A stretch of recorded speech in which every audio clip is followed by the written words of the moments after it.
I've had some mixed bag videos in the past, and I think I'm going to change it to old Iron Tidbits videos. And this will be Tidbits 1. And this will also be my 1,000 subscriber giveaway video. All right, are you on? Yep. Welcome to Old Iron Machine Works. You normally won't see me in front of a camera much. I'm much more comfortable behind the camera, but I thought this was kind of fitting to have the bridge in the background. This is kind of my hometown, Rio Vista, California. We moved here in 1964. I was 4 years old, and my father, I have my daughter Adley filming, and she's gonna pan around to an empty lot, actually with a police officer patrolling. But that empty lot used to be the Black Welders Iron Works, and my dad was hired as a foreman there in 1964.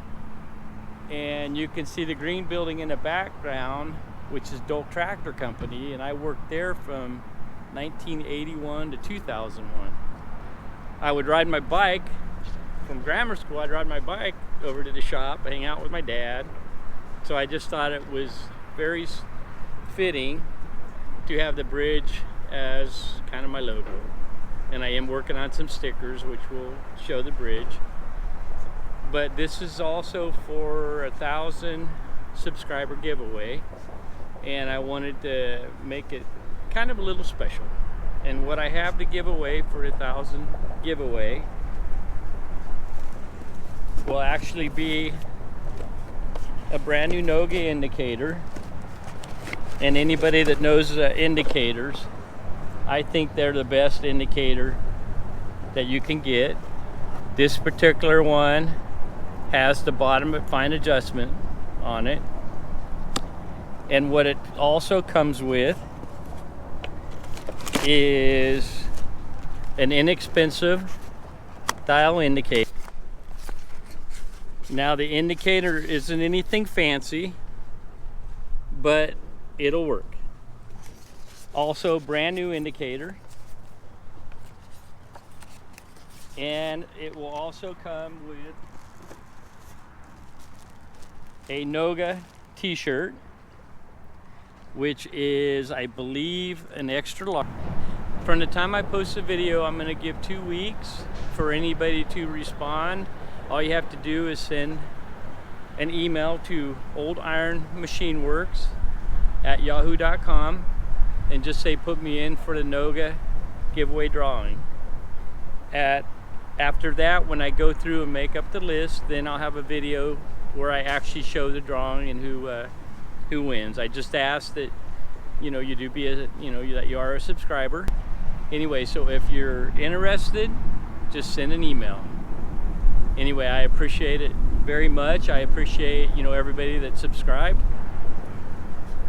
and I hope that you guys get something out of my content. Anyway, I appreciate it. Thank you very much. I do want to add, I would like to have the drawing for my subscribers that are in the States, just to keep down shipping costs and stuff. And I will pay for all shipping costs in the United States. If there is somebody outside of the country and they want to help pay shipping, then I guess they could go ahead and put their name in the drawing. Otherwise, I'm just going to keep it in the States.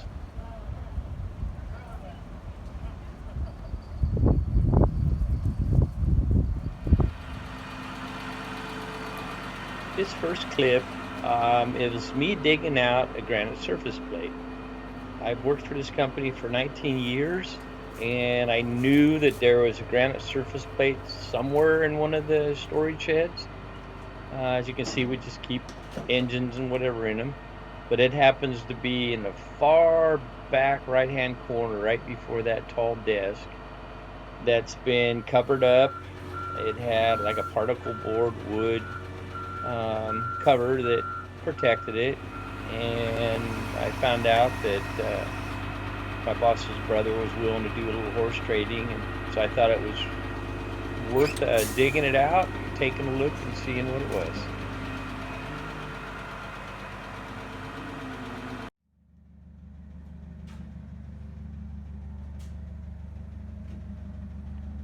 There's the old parts of the cover that protected it for many, many years.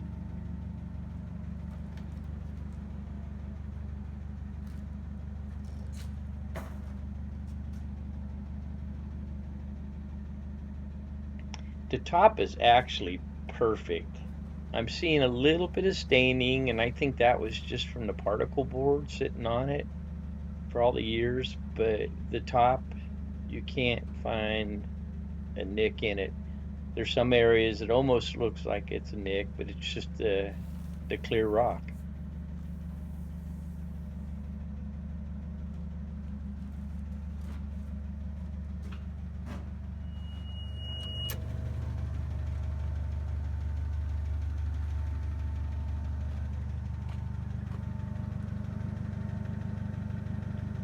The only info I can find on these, on the Herman Stone, is they were bought out, I believe it said 1971 by Starrett, and I was told that they came out of the same quarry as the pink Starretts, but they're just lighter color because of, the area and how many years ago they took it out.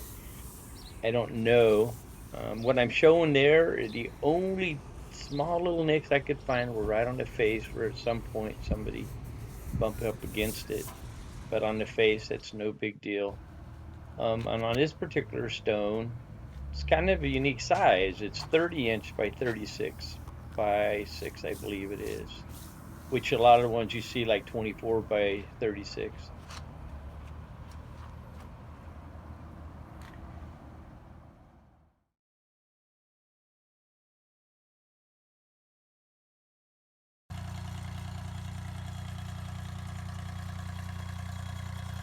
This next clip is a road trip I did with my buddy.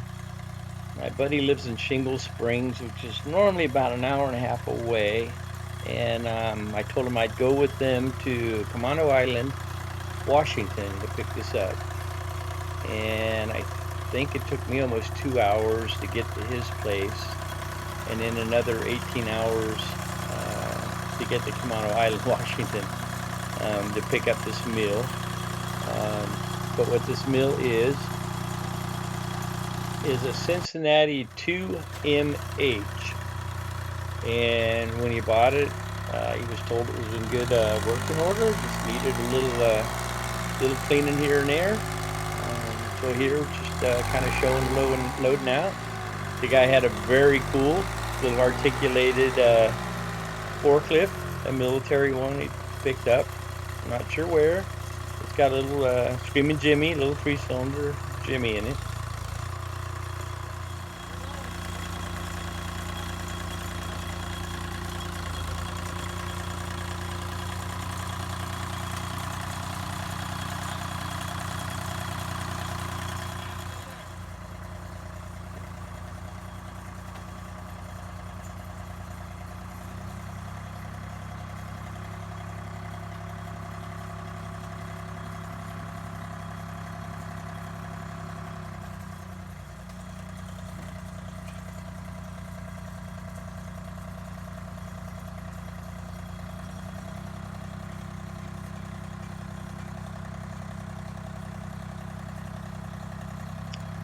Yeah, since this video, my buddy's got it cleaned up um, and making chips.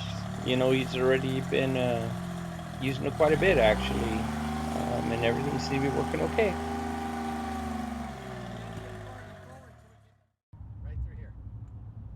Here we're back headed home to California, going through Seattle and off to the right. Somewhere like coming up, you'll see the Space Needle. Another one Right there. now.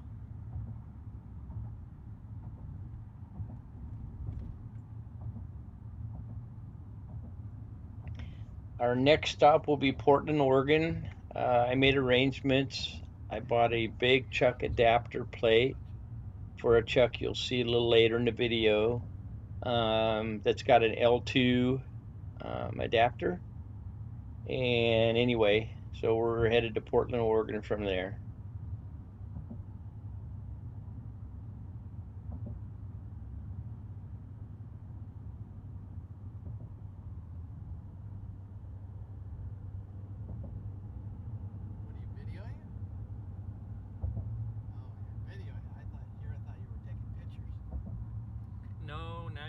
jabbing on the video. No, just delete the noise.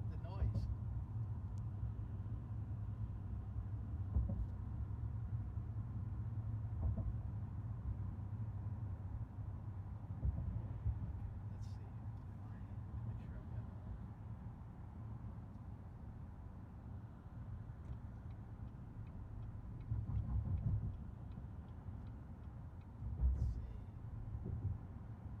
Make sure I've got it all. Which one's I5 sound?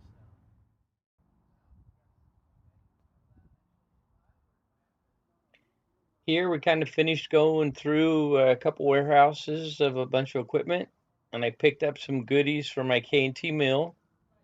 That there is a parking attachment, and that there's an over on support. And this is what I actually went to get. It's a brand new adapter that was bought in 1996, and it was only 15 inches. And as you can see on the paperwork, right there, it says the OD is 1 inch too small. And it's just been sitting on the shelf in that wooden box with Cosmoline on it since 1996. I will have to machine it down quite a bit, like 9.5 inches. But anyway, got a really good deal on it.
I think I've showed this before, but it's by far my favorite product for spraying bare metal to keep it from rusting.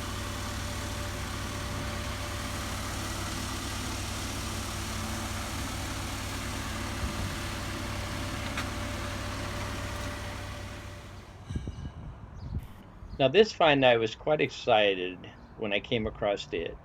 If you've watched any of my videos before, I buy quite a few things from a scrapyard, which isn't too far away.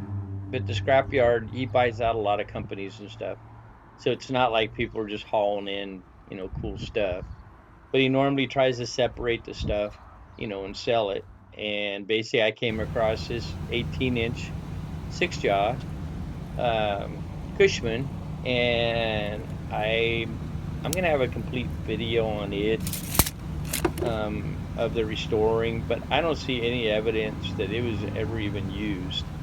And I did get the drawings from Cushman. It's a 1972, and it'll be going on. I have a Regal LeBlanc 1961 26-inch swing, so it will be going on it. And the adapter you've seen previously just needs the machine to fit the back of the chuck right there. Now, generally speaking, any kind of a large 6-jaw chuck, especially a quality one, does not come cheap. This one weighs 275 pounds without the adapter, and I got it for a whole whopping 52 cents a pound, which is basically $140 for the chuck.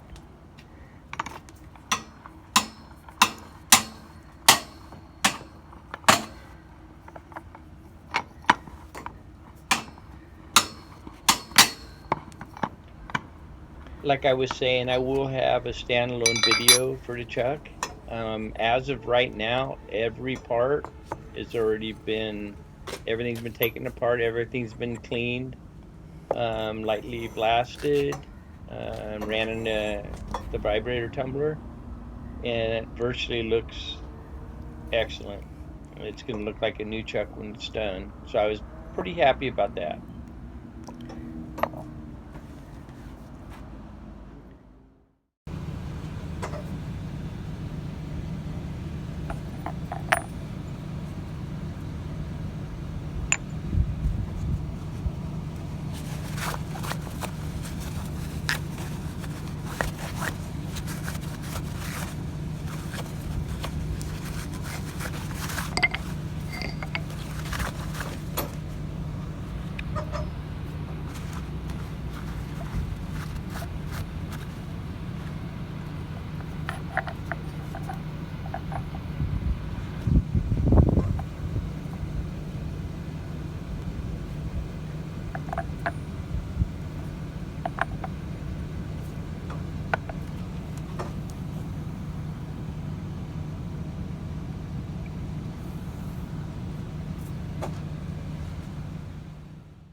Nowhere on any of the 6 jaws on the teeth can you find any scratch or any kind of trace that has clamped up any material in it. And as you can see here, this is just all the jaws, and the jaws total 65 pounds.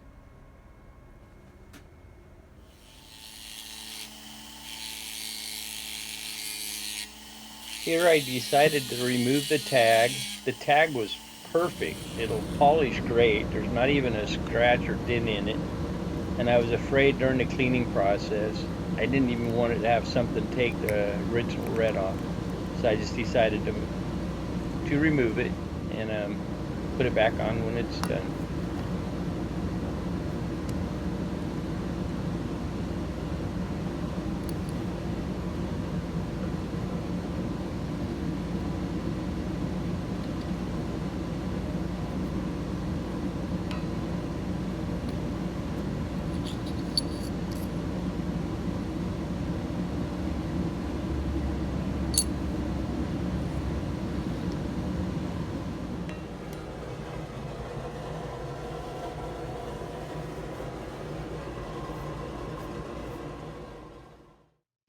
This is generally my go-to inside mic. It's just a tube style sterret, but unfortunately in this situation it didn't have a very deep lip, and I needed something thinner that would catch the lip.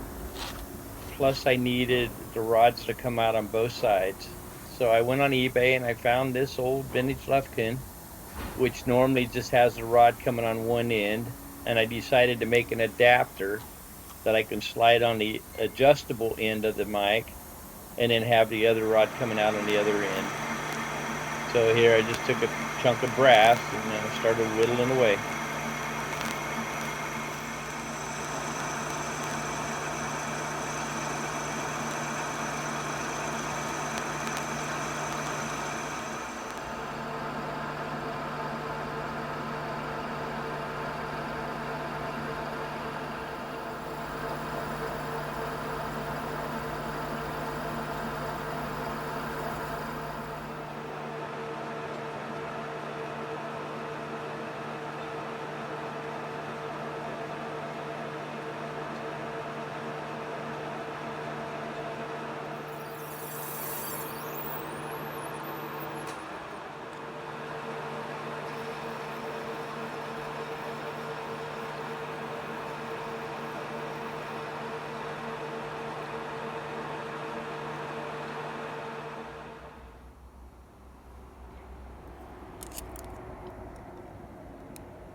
Here's my quick little way for setting the cutter. I got a little groove ground there in one of the jaws, and I just take that little level, just kind of crank the chuck over to where to where it's nice and level, and then I just run the cutter over to it and generally just kind of eyeball it.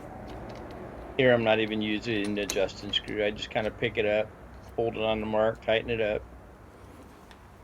I guess I should point out that's just one of the cutters for my Criterion boring head, which I tend to put them in the lathe all the time and use them.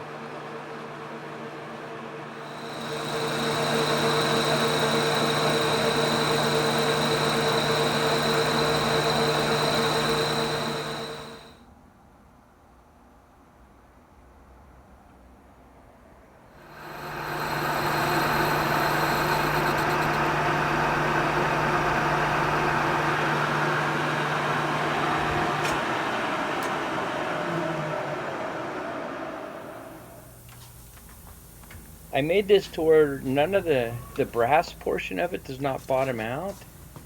The part of the indicator that's shoved in, the part that's clamped in the vise, comes all the way up through the hole.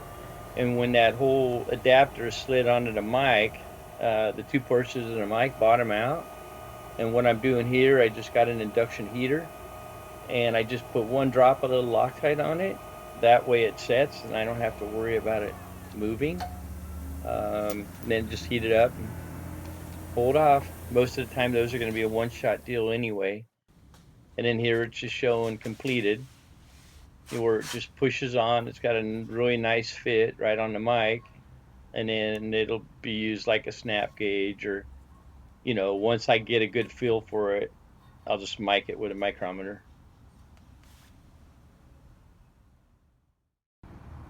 If you've followed my channel, I like to find good deals on stuff. This was a Craigslist find that my buddy alerted me to, and it's basically a couple tool posts, a Loris, one AXA, one BXA, and then a couple BXA holders and several AXA holders, and then it came along with a mic and a 3-jaw chuck along with the deal. Here's another Craigslist find. I think I lost track of how many Vidmar style, Lista style cabinets I have. This is actually a Quipco. The guy didn't know, he just posted a picture of it, and I thought for sure looking at it that it was going to be a Stanley Vidmar. And it's about as close looking to a Vidmar as you can get. The only thing is, I would say that the Equipcos, this one particular, is just slightly thinner material. Vidmars have like a 400-pound drawer rating. I'm not sure what this one is, but it's a very nice heavy cabinet and got a good deal on it. I was invited to go along with a friend of mine to an older gentleman's machine shop that he was kind of phasing some stuff out. These items there I got in Portland, Oregon when we went to get the mill.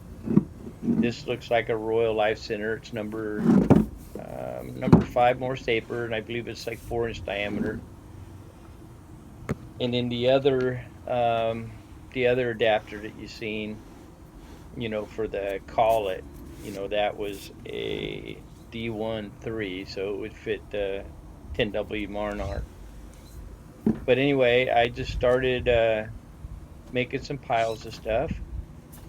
And here there's a geometric threader, one medium. I forgot it. I'm not sure what size they are, to be honest with you. As you can see, that's a very good size one. And then it had a tool holder. I've been wanting a nice big tool holder for my big lathe, but a very large Aloris is crazy expensive. And he had this one on the shelf, which is good for 24-inch swing or bigger. And he had the adapters for 2.5-inch boring bar, and then he only had one for the tool cutter. And then that's a 2.5-inch boring bar that fits the adapter. I just have to make a T-nut, for it. And this vise is super cool. It's actually a Brown and Sharp number 3, and it basically tilts up like a sign plate, or you can swivel the top any direction. And then just some carbide insert cutters and number 40 taper that'll fit my vertical head on my K&T mill. And then he just had some nice big heavy solid rounds that we just kind of threw in along with the deal.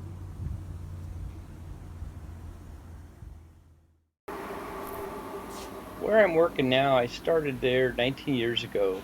And when I started there was a gentleman that just retired, and he sold his 24-inch proto to another gentleman I work with. Well, just recently, the other gentleman I work with, my coworker, he's retiring at the first of the year, and I've been kind of pestering him to sell me his 24-inch proto, because I'm kind of a proto fan.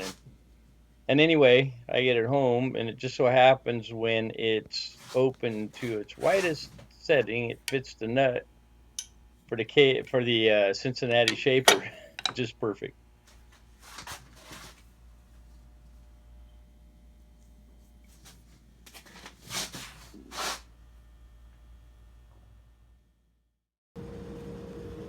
Okay, a couple clips back, you've seen the KDK tool holder with the boring bar and holders, and here it is after a little bit of cleanup.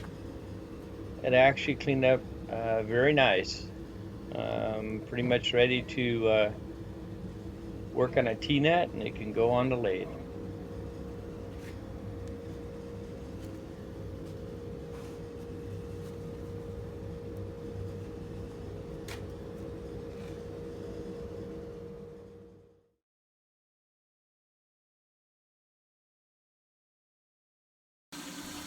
Next few clips will be cut slabbing off some material and making the T-nut to put the tool post onto the lathe.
I'm not totally sure the correct name for these style taps, but you can see they've got a really long lead in.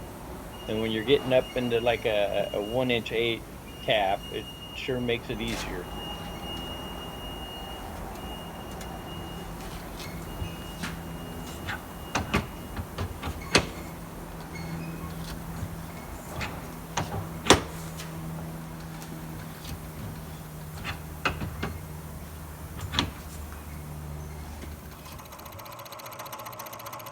I wasn't happy with the tooling marks in the top of this. It doesn't contact anything, it's just cosmetic. So I just decided to run the fly cutter over it. Here's my existing tool post, which isn't bad. The only complaint I have with this style is you got to shim everything up. You got to either shim the main whole body up, or every time you put a different cutter in, you got to put shims under it. That's where the Loris or the KDKs are so nice.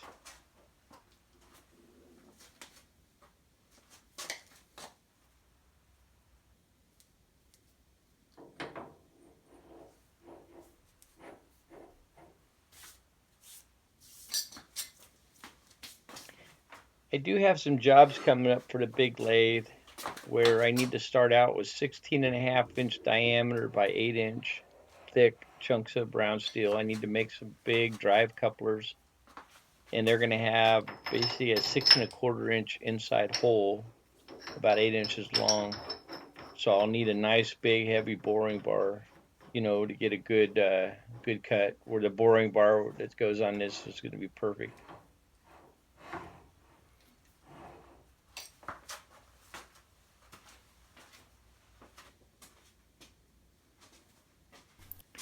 One difference you have with the KDK over the Aloris, the tool holder only drops in one direction, where on the KDK you can actually flip it upside down, and then you have two separate stops, so when you flip it the other way, you can have it something set up with a different height.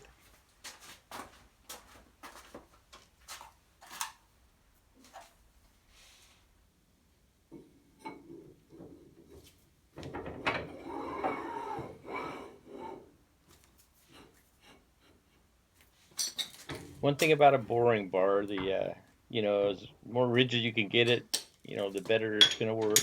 And definitely a 2.5 inch boring bar. It's got some meat to it.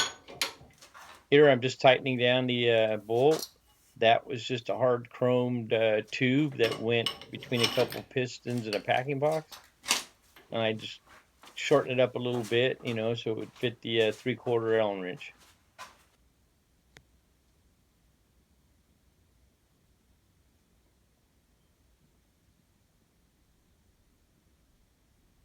Now this is a Bison 20-inch 4-jaw chuck, and I'm kind of looking forward to getting that 18-inch 6-jaw chuck mounted on it.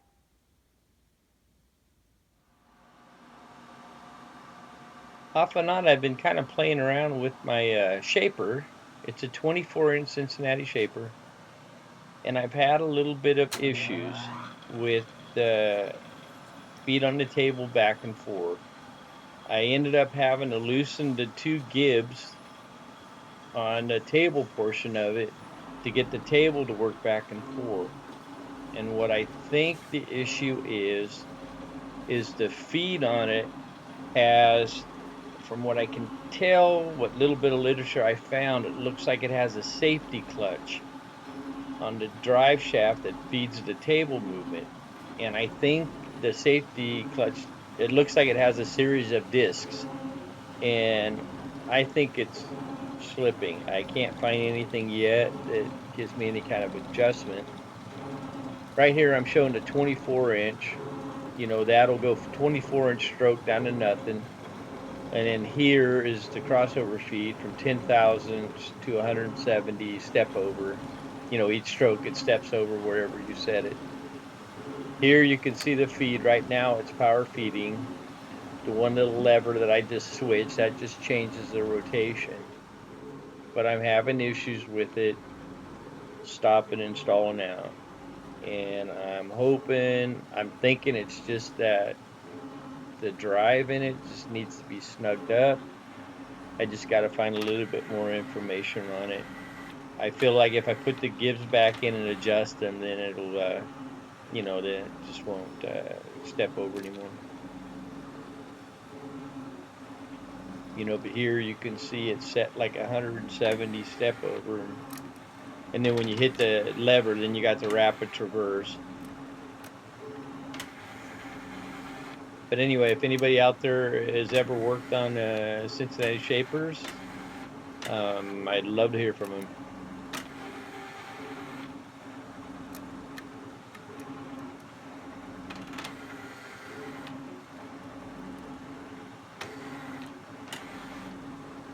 Right there is slipping. When I'm picking it up, it should be spinning the gear, and it's not.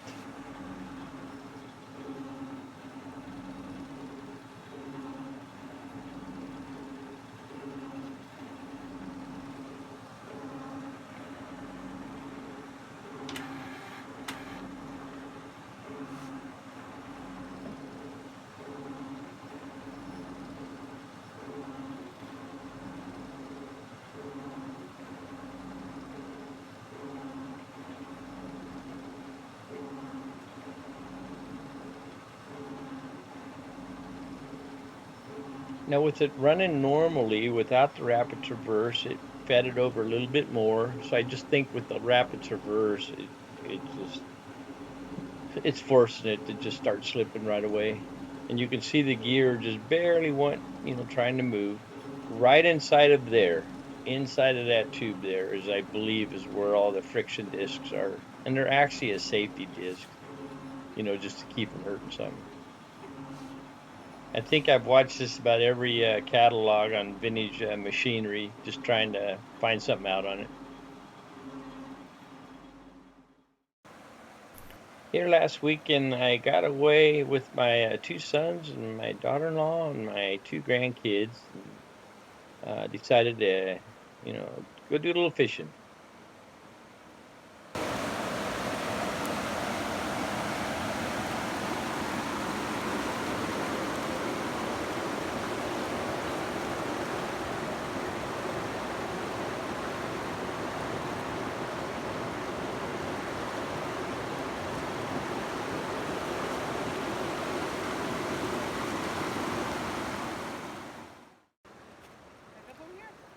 Here's my 3-year-old granddaughter, bringing in a small little rainbow. Okay, bring it in.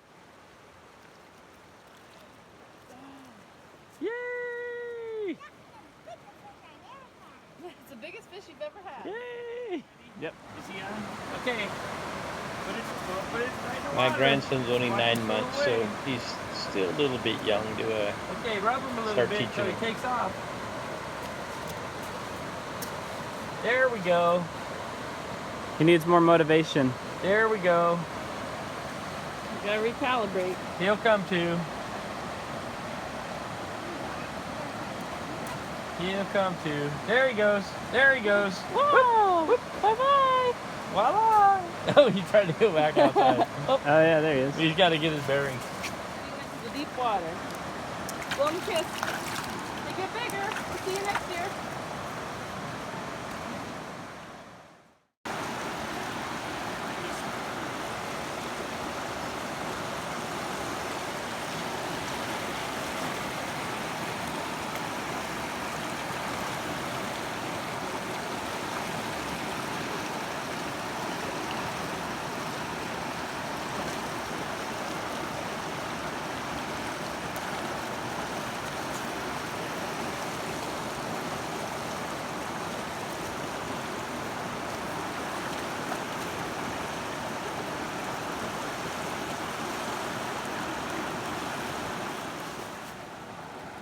Apparently they call these things a lightning trout. This is the first time I think we've ever seen one caught here where we are.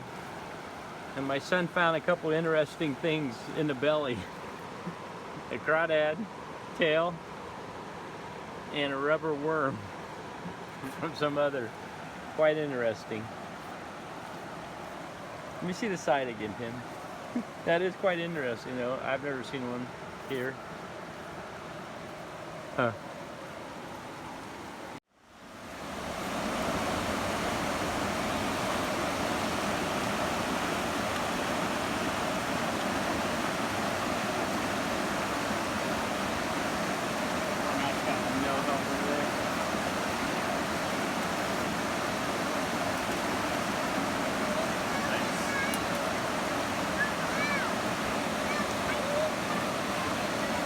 Okay, let's go put the boots on.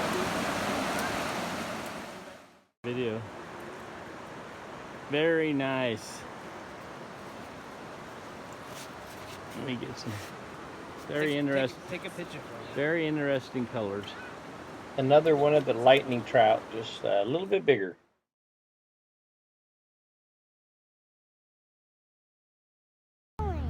They're looking for grasshoppers.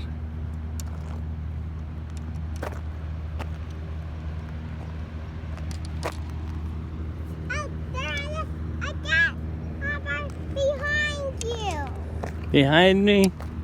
No. Okay, hold on, don't fall.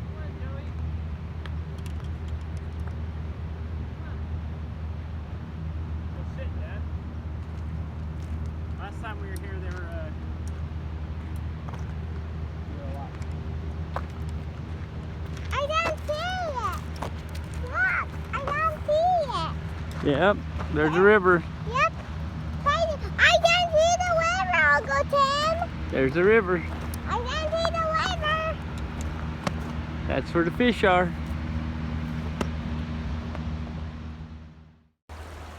All right, looks like my son Tim got himself a nice one here. Very nice. Native browns are what we're normally The after. water's doing better than the ones in the car.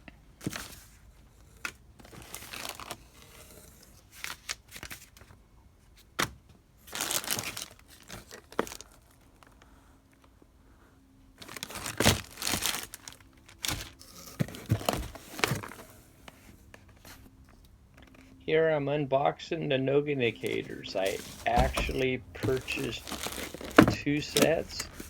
The original plan was one for work and one to bring home in my shop.